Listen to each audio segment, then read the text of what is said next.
90 அரசர்கள் ஆண்டு வந்த காலம் அது. அந்த காலகட்டத்தில் வாழ்ந்து வந்த வாலிபனோட பேரு தான் அர்ஜுன். அர்ஜுன் ரொம்ப நேர்மையான பையன். யாரையும் ஏமாத்தணும்னு நினைக்க கூட மாட்டான். அவன் உண்டு, அவன் வேலை உண்டுன்னு இருப்பான். அர்ஜுன் ஒரு பெரிய அரிசி வியாபாரி கிட்ட வேலை பார்த்துட்டு வந்தான். தினமும் காலையில எந்திக்கிறதும் சாப்பிட்றதும் வேலை பார்க்கறதும் தூங்குறதுமா இருந்த அர்ஜுன் அடுத்த நாளும் வேலைக்கு போகிறான். உனக்கு இங்க வேலை கிடையாதுன்னு சொல்லி அர்ஜுனை திருப்பி அனுப்பி வைக்கிறாங்க.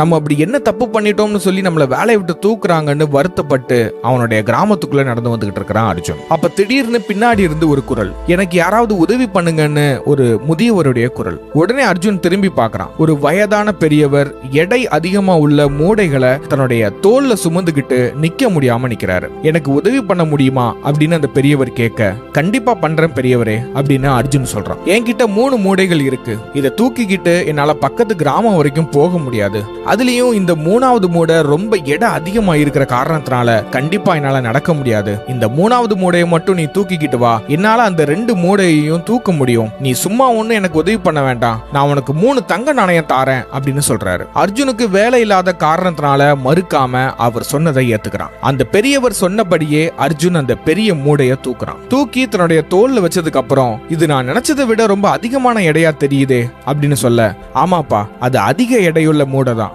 ஏன்னா அந்த மூடை முழுக்க வெண்கல நாணயம் இருக்குது, அதனாலதான் அது எடை அதிகமா இருக்குதுன்னு சொல்றாரு. அப்புறம் அந்த மூடைகளை தூக்கிக்கிட்டு அர்ஜுனும் அந்த பெரியவரும் நடக்க தொடங்குறாங்க. அந்த பெரியவர் தன்னை நோட்டம் விட்டுட்டே இருக்கிறாருன்றது அர்ஜுனுக்கு நல்லாவே தெரியுது. எங்க நான் இந்த மூட்டையை தூக்கிக்கிட்டு ஓடிடுவனோன்னு அந்த பெரியவர் பயப்படுறாரு. ஆனா எனக்கு தெரியும், காசுக்காக இந்த பெரியவரை ஏமாத்தவும் மாட்டேன். என் நேர்மையிலிருந்து நான் தடமாறவும் மாட்டேன். நான் செய்யற வேலைக்கு அவர் கொடுக்கிற கூலியே எனக்கு போதும் அப்படின்னு மனசுக்குள்ள சொல்றான். அப்புறம் அந்த கிராமத்துக்கு போகிற வழியில ஒரு ஆறை பாக்குறாங்க. அர்ஜுன் எந்த விதமான தயக்கமும் இல்லாம தன்னுடைய மூடைகளை தூக்கிக்கிட்டு அந்த ஆத்துல ரொம்ப சாதாரணமா நடந்து போக ஆரம்பிக்கிறான். ஆனா அந்த பெரியவரால அப்படி போக முடியல. அந்த ஆத்தாங்கரையிலேயே தான் அவர் நிக்கிறாரு. எனக்கு ரொம்ப வயசாயிடுச்சு, நான் இந்த ஆத்துக்குள்ள தனியா இறங்கினோம்னா இந்த ஆத்தோடயே நான் போயிருவேன். என்னால இந்த 2 மூடையையும் தூக்கிக்கிட்டு இறங்க முடியாது. அதனால இதுல உள்ள ஒரு மூடைய நீ தூக்கிக்கோ, இந்த மூடைக்கும் உனக்கு 3 தங்க நாணயம் தாரேன் அப்படின்னு சொல்ல அர்ஜுனும் அதை ஏத்துக்கிறான். அப்புறம் அந்த 2வது மூடைய தூக்குறதுக்காக பெரியவர்கிட்ட போய் அந்த மூடைய வாங்கி தன்னுடைய தோல் மேல வைக்கிறான். அந்த நேரத்துல பெரியவர் கொஞ்சம் தயக்கத்தோட,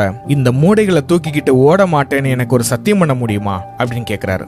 அதுக்கு அர்ஜுன், நான் எதுக்கு தூக்கிக்கிட்டு ஓடணும் அப்படின்னு கேட்க, இந்த காலத்துல யாரை நம்ப முடியுது, அந்த மூடை முழுக்க வெள்ளி நாணயங்கள் இருக்குதுன்னு அந்த பெரியவர் சொல்ல, என்ன பார்த்தா திருட மாதிரி தெரியுதா இல்ல வழிப்பறி பண்ற மாதிரி தெரியுதா? இந்த அற்பமான காசுக்காக உங்களை மட்டும் இல்ல யாரையும் நான் ஏமாத்த மாட்டேன், ஏன் ஏமாத்தணும்னு நினைச்சது கூட இல்ல அப்படின்னு அர்ஜுன் சொல்றான். அதுக்கு பெரியவர், சரி சரி ரொம்ப பேசாம அந்த ஆத்த கடந்து முன்னாடி போ, நான் பின்னாடியே வரேன் அப்படின்னு சொல்றாரு. அப்புறம் 2 பேரும் அந்த ஆத்த கடந்து அந்த கிராமத்தை நோக்கி போறாங்க. அப்படி போகிற வழியில ஒரு பெரிய மலை, அந்த மலையை மட்டும் தாண்டினா போதும் அந்த பெரியவரோட கிராமம் வந்துடும். அந்த மூடைகளை தூக்கிக்கிட்டு மலைக்கு மேல நடக்க அர்ஜுனுக்கு கொஞ்சம் கஷ்டமா இருக்குது. அர்ஜுனுக்கே கஷ்டமா இருக்குதுன்னா பெரியவருக்கு கேட்கவா வேணும்? அவர் நடக்கவே முடியாம நின்னுட்டாரு. அர்ஜுன் திரும்பி பார்த்து, பெரியவரே என்னாச்சு, உங்களால நடக்க முடியலையா அப்படின்னு கேக்குறான்.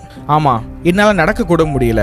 இந்த மூடையையும் நீ எடுத்துக்கிட்டேன்னா என்னால கொஞ்சம் எளிமையா நடக்க முடியும் அப்படின்னு சொல்றாரு பெரியவர். பரவாயில்லைங்க பெரியவரே, அந்த மூடையை என்கிட்ட கொடுங்க, நான் தூக்கிக்கிட்டு வரேன் அப்படின்னு சொல்ல அந்த பெரியவர் கொஞ்சம் தயக்கத்தோட, இந்த மூடை முழுக்க தங்க நாணயங்கள் இருக்குது. ஒருவேளை இந்த மூடைகள் எல்லாத்தையும் நீ தூக்கிக்கிட்டு ஓடிட்டேன்னா உன்னை துரத்தி பிடிக்க கூட என் உடம்புல தெம்பு கிடையாது. இந்த வயசானவனை ஏமாத்த மாட்டல தம்பி அப்படின்னு கேட்க அர்ஜுனுக்கு கொஞ்சம் கோபம் வந்துருச்சு. நான் உங்ககிட்ட ஏற்கனவே சொல்லியிருக்கிறேன், நீங்க நினைக்கிற மாதிரியான மோசமான ஆள் நான் கிடையாது. நான் வேலை பார்க்கிற இடத்துல கூட நான் நேர்மையா தான் இருந்தேன். அந்த நேர்மைக்கு எல்லாரும் சேர்ந்து சூழ்ச்சி பண்ணி என்னை அந்த இடத்துல இருந்து வெளியே துரத்துனாங்க. அதுதான் என் நேர்மைக்கு கிடைச்ச பரிசு. மறுபடியும் சொல்றேன், இந்த அற்ப காசுக்காக உங்களை ஏமாத்துற அளவுக்கு நான் கேவலமானவன் இல்ல அப்படின்னு அர்ஜுன் சொல்றான். அதுக்கு பெரியவர், நீ சொல்றது உண்மையா பொய்யான்னு எனக்கு தெரியல, ஆனா எனக்கும் வேற வழி தெரியல. இந்த மூடைக்கும் சேர்த்து உனக்கு மொத்தமா 10 தங்க நாணயம் தாரேன். இந்த மூடைகளை தூக்கிக்கிட்டு உன்னோட வேகத்துக்கு நீ முன்னாடி போ, என்னோட வேகத்துக்கு ஏத்த மாதிரி நான் பின்னாடி வரேன். மலையை தாண்டி கீழே இறங்கி கொஞ்சம் தூரம் போனாலே என்னோட கிராமம் வந்துடும். நீ மலை அடிவாரத்துல எனக்காக காத்துரு அப்படின்னு சொல்றாரு. அர்ஜுனும் அவருக்கு சரின்னு சொல்லிட்டு அந்த மூடைகளை தூக்கிக்கிட்டு வேகமா நடக்க ஆரம்பிக்கிறான். மலைகளை தாண்டி கீழே இறங்கி போயிட்டு இருக்கும்போது மனசுக்குள்ள ஒரு குரல் கேக்குது, அர்ஜுன் இந்த மூடைகளை தூக்கிக்கிட்டு நீ ஓடுனா அந்த பெரியவரால கண்டுபிடிக்கவே முடியாது. குறிப்பா சொல்றதா இருந்தா உன்னை யாருன்னு கூட அவருக்கு தெரியாது.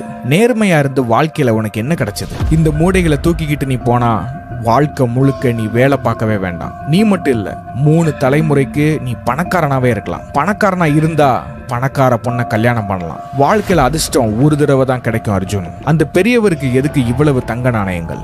அதை வச்சு அவர் என்ன செய்ய போறாரு? நீ தான் இளமையா இருக்கிற, உன்னாலதான் இந்த நாணயங்களை வச்சு என்ன செய்ய முடியும்ன்றது தெரியும், அதை பாதுகாக்கவும் தெரியும். அப்படி இருக்கும்போது எதுக்கு யோசிக்கிற? அந்த மூடைய தூக்கிக்கிட்டு ஓடு ஓடுன்னு ஒரு குரல் மனசுக்குள்ள கேட்டுக்கிட்டே இருக்குது. அர்ஜுன் அந்த குரலுக்கு மயங்கி அந்த 3 மூடைகளையும் தூக்கிக்கிட்டு ரொம்ப வேகமா ஓடி போறான். நேரா போனா அந்த பெரியவரோட கிராமம் வந்துரும், அங்க இருந்தா கண்டிப்பா நம்ம மாட்டிக்கோன்னு சொல்லி வேற திசையில ஓடி ஒரு குகையை போய் அடையறான். அர்ஜுனுக்கு ரொம்ப சந்தோஷம். நமக்கு வேலை போனது இதுக்காக தான் போல, இந்த அதிர்ஷ்டத்தை கொடுக்கறதுக்காக தான் கடவுள் என்னைய வேலையை விட்டு தூக்கி இருக்கிறாரு அப்படின்னு நினைச்சிட்டு அந்த தங்க மூட்டையை திறந்து பாக்குறான். ஆனா அதுல அந்த பெரியவர் சொன்ன மாதிரி எந்த தங்கமுமே இல்ல, வெறும் கூழாங்கல் மட்டும்தான் இருந்துச்சு. அதிர்ச்சி அடைஞ்ச அர்ஜுன் மத்த மூடைகளையும் திறந்து பாக்குறான். அதுலயும் அவனுக்கு ஏமாற்றம் மட்டும் தான் மிஞ்சிருச்சு. எதுக்கு அந்த பெரியவரை நீ ஏமாத்துறோம் அப்படின்னு ஒரே குழப்பம் மட்டும் இல்லாம அர்ஜுனுக்கு கோபமும் வந்துச்சு. கோபத்துல அந்த மூடைகளை எல்லாத்தையும் தூக்கி கீழே போடுறான். அப்போ அதுல இருந்து ஒரு சின்ன காகிதம் இருக்கிறத கவனிக்கிறான். அந்த காகிதத்தை எடுத்து வாசிக்க ஆரம்பிக்கிறான். நான் தான் இந்த நாட்டை ஆண்டுகிட்டு இருக்கிற அரசன். எனக்கு வாரிசுன்னு சொல்லிக்க யாருமே கிடையாது.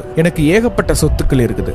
ஆனா நேர்மையானவங்க எனக்குன்னு யாருமே இல்ல. அதுக்காக தான் என் எல்லைக்கு உட்பட்ட கிராமத்துல எல்லா இடத்துலயும் தேடி பார்த்துட்டு வரேன். என் கண்ணுல ஒரு நேர்மையான பையன் பட்டானா அவனை என் வாரிசாக்கலாம்னு யோசிச்சு வச்சிருந்தேன். ஒருவேளை இந்த காகிதத்தை நீ எடுத்து படிக்கிறேன்னா நீ அதுக்கு தகுதி இல்லாதவன், அருமையான வாய்ப்பை தவற விட்டுட்ட தம்பி அப்படின்னு சொல்லி அந்த காகிதத்துல எழுதி இருந்துச்சு. இதை படிச்சு முடிச்ச அர்ஜுனுக்கு மனதளவுல பெரிய குற்ற உணர்ச்சியா உணர்றான். வாழ்க்கையில ஒரு தடவை கூட ஏமாத்த கூடாதுன்னு நினைப்பேன், ஆனா இன்னைக்கு ஒரே ஒரு பாவத்தை பண்ணி கிடைச்ச வாய்ப்பையும் விட்டுட்டேன்னு கஷ்டப்படுறான். அந்த தங்கமோடைய நான் கையில் எடுக்கிற வரைக்கும் தெளிவா தான் இருந்தேன். அந்த பேராசை என்னைய இவ்வளவு பெரிய பாவத்தை பண்ண வச்சிருச்சேன்னு சொல்லி கண் கலங்கி அழுகிறான். எண்ணத்தோட சக்தி எப்படி செயல்படுதுன்றத பாத்தீங்களா? ஒரு சரியான பண்ண வச்சிருச்சேன்னு சொல்லி கண் கலங்கி அழுகிறான். எண்ணத்தோட சக்தி எப்படி செயல்படுதுன்றத பாத்தீங்களா? ஒரு சரியான எண்ணம் தான் நாம போகக்கூடிய பாதையை தீர்மானிக்குது. இந்த கதையில அர்ஜுன் ஒரு நேர்மையான ஆளா இருந்தாலும் பேராசை அவன் மூளையை ஆட்கொண்டு அவன் வாழ்நாள் முழுக்க கடைபிடிச்சிட்டு வந்த நெறிய தவற வச்சிருச்சு. அர்ஜுனுக்கு வந்தது ஒரு பேராசைன்னு சொல்லலாம்,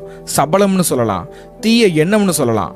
அர்ஜுன் மாதிரி நாமளும் பல நேரங்கள் அப்படித்தான் யோசிக்கிறோம். நம்மள பல பேர் மாட்டிக்க மாட்டோம்னு தெரிஞ்சா பாவத்தை பண்ண தயங்கவே மாட்டிக்கிறோம். இந்த தீய எண்ணம் சில நிமிடங்களுக்கு மட்டும்தான் இருக்கும். இந்த வாய்ப்பு உன் வாழ்க்கையில இதுக்கப்புறம் கிடைக்கவே கிடைக்காது, அதனால அதை பண்ண தயங்காத அப்படின்னு ஒரு குரல் கேட்டதும் அந்த பாவத்தை பண்ண பயமும் இருக்காது, தயக்கமும் இருக்காது. அந்த பாவ செயல் பல பேருக்கு வாழ்க்கையை திருப்பி போட்டிருக்குது. புத்தர் எப்பவும் என்ன சொல்வார்னா, நம்மளுடைய மிகப்பெரிய எதிரி வேற யாருமே இல்ல, நம்மளுடைய தீய எண்ணங்கள் தான் சொல்றாரு. நம்ம ஒவ்வொரு செயலோட தொடக்கமும் எண்ணத்திலிருந்து தான் ஆரம்பிக்குது.